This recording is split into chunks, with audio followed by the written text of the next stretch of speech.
الموت خير للمؤمن والكافر، الاثنينهم. أما المؤمن فتعجيل ثواب، يموت يخلص من مشاكل الدنيا ويروح للجنة يأنس.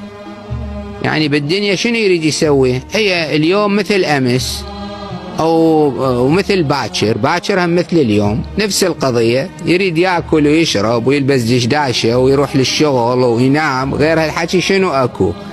أصلا هي الدنيا فايدتها أن الإنسان يسوي فيها خير، بس هذه الفايدة اللي فيها، يصلي يتعبد يتصدق يسوي أشياء زينة، وإلا يريد يأكل ويشرب ويلبس هدوم. وهاي بعدين 80 سنة عاش بالدنيا، كل كم يوم مبدل دشداشة ويغير الأكل وبيته غيره وسيارته تغيرت، وبعد هذا شنو يعني؟